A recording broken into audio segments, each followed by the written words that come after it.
1 दिसंबर 2022।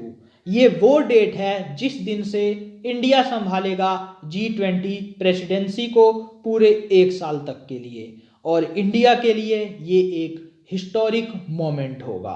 अपने इस लेक्चर में हम डिस्कस करेंगे गवर्नमेंट के ऑफिशियल स्टेटमेंट को, जिससे आप जानेंगे government of India G20 presidency में किन किन मुद्दों को उठाना चाहती है।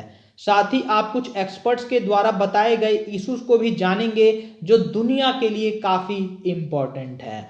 भारत को अगर पिछले 30 सालों से देखें तो आज भारत की शक्ति इतनी बढ़ गई है कि इंडिया सिर्फ अब स्ट्रॉन्ग इकोनॉमिक कंट्री ही नहीं बल्कि आज एक ग्लोबल लीडर भी बन गया है जो ग्लोबल एजेंडा सेट करता है।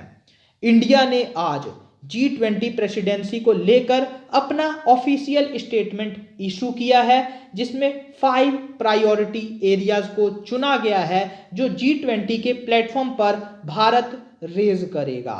और ये 5 इंपॉर्टेंट प्रायोरिटी एरियाज हैं: growth and prosperity, resilient global value chains, MSMEs, logistics and WTO reform. और दोस्तों, डेवलपिंग कंट्रीज के इंटरेस्ट को पूरा करने के लिए, जो कोर इंटरेस्ट है उनको पूरा करने के लिए ये 5 प्रायोरिटी एरियाज बहुत इंपॉर्टेंट है। कैसे इंपॉर्टेंट है इसको अपनी वीडियो में मैं आगे एक्सप्लेन करूंगा।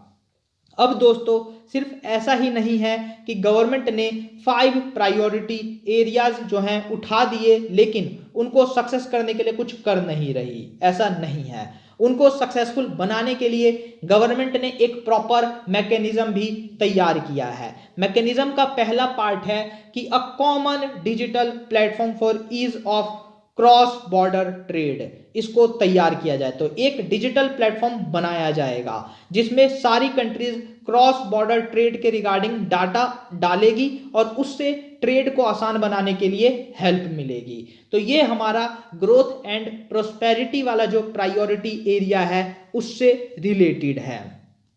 मैकेनिज्म का दूसरा पार्ट है दोस्तों, legal aid system for developing countries for dispute settlement in WTO। तो एक लीगल एड सिस्टम बनाया जाए डेवलपिंग कंट्रीज के लिए डिस्प्यूट सेटल करने के लिए WTO पर। दोस्तों, डेवलप्ड कंट्रीज परेशान करती रहती हैं डेवलपिंग कंट्रीज को WTO में केस फाइल करके। तो यहाँ पर दोस्तों डेवलपिंग कंट्रीज के पास ज़्यादा ऑप्शंस होते नहीं हैं, तो उनके लिए लीगल एड सिस्टम बना दिया जाए। तो इससे उनके साथ जो एक्सप्लॉयटेशन होता है डेवलप्ड कंट्री के द्वारा उसको रोका जा सकेगा। इसके अलावा दोस्तों, जो तीसरा मैकेनिज्म का पार्ट है वो है ways to eliminate distortionary non tariff measures for developing countries and LDCs। तो ये रिलेटेड है दोस्तों MSMEs और लॉजिस्टिक्स से। तो यहाँ पर नॉन टैरिफ में दोस्तों क्वालिटी ऑफ आइटम्स पर जो बैरियर होता है उसके through market access developed country देने से रोक देती हैं डेवलपिंग कंट्री को। तो डेवलपिंग कंट्री के साथ इनजस्टिस होता है, तो वो सारे डिस्टॉर्शनरी नॉन टैरिफ मेजर्स हैं उनको हटाया जाए। इस इशू को भी भारत जो है रेज करेगा G20 के प्लेटफॉर्म पर। साथ ही दोस्तों एक प्रॉपर फ्रेमवर्क बनाया जाएगा क्रशियल इश्यूज को एड्रेस करने में WTO में। देखिए दोस्तों, हुआ क्या था कि एक क्रशियल इशू हमारे सामने आया था कोविड-19 पेंडेमिक बन के। इसमें हुआ क्या था, वैक्सीन के प्रोडक्शन को बढ़ाने के लिए उस पर से इंटेलेक्चुअल प्रॉपर्टी को हटाना था ताकि सारी कंट्रीज उसको ज्यादा से ज्यादा प्रोड्यूस कर डेवलपिंग कंट्रीज तक उसका लाभ पहुंच पाए। लेकिन जो डेवलप्ड कंट्रीज हैं US समेत, उन्होंने इंटेलेक्चुअल प्रॉपर्टी का वेवर WTO से इंडिया को या किसी भी कंट्री को जो मास प्रोड्यूसर हैं वैक्सीन के उनको नहीं मिलने दिया, जिस कारण वैक्सीन के प्रोडक्शन में काफी दिक्कत आई। तो यहां पर एक ऐसा फ्रेमवर्क बन जाए कि कोई भी अगर पेंडेमिक आता है या कोई भी ऐसी क्रिशियल इशू आता है तो उसमें इंटेलेक्चुअल प्रॉपर्टी के रिगार्डिंग या दूसरे ऐसे इंपॉर्टेंट इश्यूज हैं उनका क्या होगा, उसमें क्या एक्शन लिया जाए, उसके रिगार्डिंग एक प्रॉपर फ्रेमवर्क बनाना।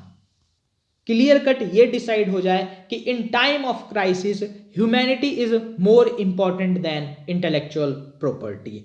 और दोस्तों, इसके अलावा एक्सपर्ट्स ने कुछ और इंपॉर्टेंट सजेशंस दिए हैं, जैसे इंडिया को G20 प्लेटफॉर्म पर counter terrorist financing, drugs, anti money laundering, इन इश्यूज को भी उठाना चाहिए। इसके अलावा पेरिस क्लाइमेट एग्रीमेंट का इम्प्लीमेंटेशन हो।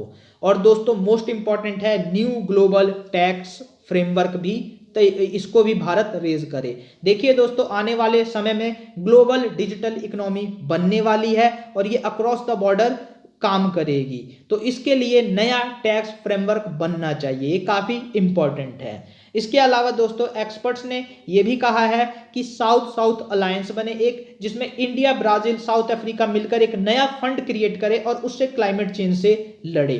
तो ये कितना सही है, कितना इंपॉर्टेंट है, इसको आप कमेंट सेक्शन में हमें बताइएगा। मैं दोस्तों ओवरऑल ये कहना चाहता हूं कि इंडिया का जो G20 प्रेसिडेंसी है वो बहुत इंपॉर्टेंट होगा और वो जो इंडियन फिलॉसफी है वसुदेव कुटुंबकम उसको इंप्लीमेंट किया